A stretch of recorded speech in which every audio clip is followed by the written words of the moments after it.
Okay, just wanted to make this quick video here to actually explain to people with iPhone 3GS the details of their device. If you go here to my page, you can actually look at the tab here and you can see there's a tab for 3GS in the menu. This is a whole complete guide that basically will tell you any and everything to know about the 3GS. Now, if you don't need your iPhone 3GS carrier unlocked, you do not need to flash the baseband unless it is currently on the iPad baseband, which is the 0615. If your device is on the 0615, you're going to want to downgrade it back to the original 0513 with Red Snow. Then you can do an update with iTunes, and that'll basically upgrade your baseband, which is your modem firmware, to 0515. Now, once it's 0515, basically you could just continue to use it like that if your device is unlocked. If you need to carrier unlock your device, which means that it is locked to a certain carrier like AT&T and you're wanting to use a T-Mobile on it, you're basically going to have to fix the baseband to a supported version if it's not already on one. If you go down here, it shows you how to basically check your production year. Now, this can be inaccurate if, like it says here, if the device is refurbished. If the device is refurbished, usually it's going to start with the 5K or QR. The best way to do this, though, if you're really close to this deadline here, like say if it's 2011 week 41 or week 42 or something like that, it should not be flashed. If you're going to try to end up flashing it, you might want to try this here. Actually open up the device and look at the baseband chip. The EE on the end of this little number here, if it says EE, it's safe to flash. If it's like this one here in the picture where it says EH or EF, those will be bricked, which means that there's no way to fix the device. It will disable the Wi-Fi, the Bluetooth, and the modem firmware. Okay, let's go back over here. And say if your device is not eligible to be flashed, don't just do it anyways because you have nothing else to do. Now, you can actually IMEI unlock the device. These here are two trusted websites that do unlocks, but if you're going to use a site that's not one of these two, now always cross-reference it with our scam sites. Our scam sites here are just basically a huge list of sites that have been reported to our community. That are basically trying to do surveys, just basically links, fakes, which is adware or spyware, malware. As you can see, there's all kinds of spam, scams, everything. There's like 10 to 1. This is why we're trying to do this, is basically get some real information out there. The next thing you're going to want to do is actually determine your modem firmware. Once you get your modem firmware taken care of, you can determine whether if you have an old or a new boot ROM. This is basically important to know because when you're trying to jailbreak your device or upgrade or downgrade the baseband, Red Snow is going to ask you if your device is a fixed model. The fixed model means a newer boot ROM. If you got an older boot ROM, you're going to tell it no. Let me see. If you have problems trying to figure out what kind of device you have, there's this iDetector program from iHateSnow. Now you can get it off his website or you can just download it here. It says you can also try this method here. This here is basically a way to do it on Mac and Windows that'll basically don't require any jailbreaking tools at all. Basically just use your operating system. And there's complete steps for both operating systems there. Going down here, your modem firmware. Okay, now this is basically the trickiest part that most people don't seem to get. If you have a 3GS and it's already on the iPad baseband, which is the 0615, you can go ahead and downgrade it. You don't need to re-upgrade it to downgrade it.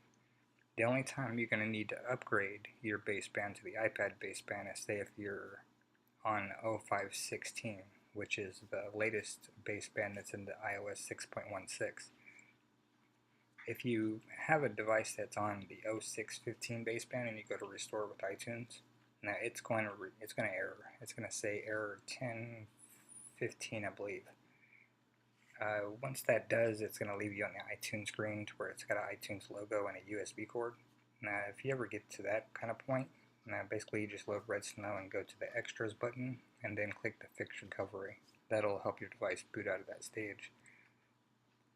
Now basically once you're done with that and you know what you have, you're going to downgrade or download these files here that you're going to need, which is basically this version of Red Snow is the 0915 Beta 3 for Windows or Mac. The 3GS and the 3G both need a different version of Red Snow. Now the 3G is going to use the 0914 Beta 2 because it just plays better with the older devices. The newest one here works really well with the 3GS. And basically it shows you here, this is upgrading the iPad baseband, this part 5. And you only do this if you're on 05, no, 15, the lowest one. Now the basebands can only be upgraded, and then once you're on the iPad baseband, there's a trick on Red Snow that allows you to downgrade back to 0513, which is a real iPhone baseband. Once you get this down here, you go down to part 6. And then once you get this downgraded, now this is the really tricky part. When you're downgrading a baseband, you got to make sure your device is booted. Now when you're connecting to iTunes, because you have to do this here to where it says you have to basically slide to power off. You have to do a clean power off. Now if you don't do this step, basically Red Snow will error saying that you're in the wrong mode. Now you basically, as soon as your device goes black, you have to be ready. And as soon as it goes black, you hit next in Red Snow and follow the steps to enter DFU. If you take too long and your device boots before it actually gets into DFU mode, that's not a clean power off, so Red Snow will fail saying that you're in the wrong mode. So like it says here again, timing is everything. Once that completes, basically you let it boot. You boot tethered if you need to, if you're already clicked Cydia and jailbroke. Only for newer boot ROMs. Older boot ROMs do not need to boot tethered. Let me see. You keep on checking your modem firmware after you're done doing this and make sure that it's what it's supposed to be, which is the 0513. Sometimes when you're downgrading the baseband, it can take 1 or 2 tries, but that's kind of normal. So if you don't get it on the first try, just go ahead and start over and do it again. Okay, once you're done and you got the 0513 baseband, then you can go ahead and jailbreak. When you're jailbreaking, as soon as you're done with the jailbreaking steps, you got your device jailbroken. If it's a new boot ROM, you're going to have to do this part 8, booting tethered. If it's an old boot ROM, you can skip this because it'll just go ahead and boot and Cydia will be there. If you boot just normal on a new boot ROM after jailbreaking, Cydia will not be there. That's the main thing people ask is, why didn't Cydia show up? Well, you have to boot tethered first. Once you boot tethered, then you can install your unlocking stuff, which is Ultra Snow from Cydia. And only if you are on a new boot ROM that has to boot tethered, then you install the PO6 spawn package from Cydia. If you install that package on an older boot ROM, it'll place the device in a boot loop, causing you to have to restore. So make sure that you're not on an old boot ROM if you're going to install that package from Cydia. And last and final is basically restoring your device.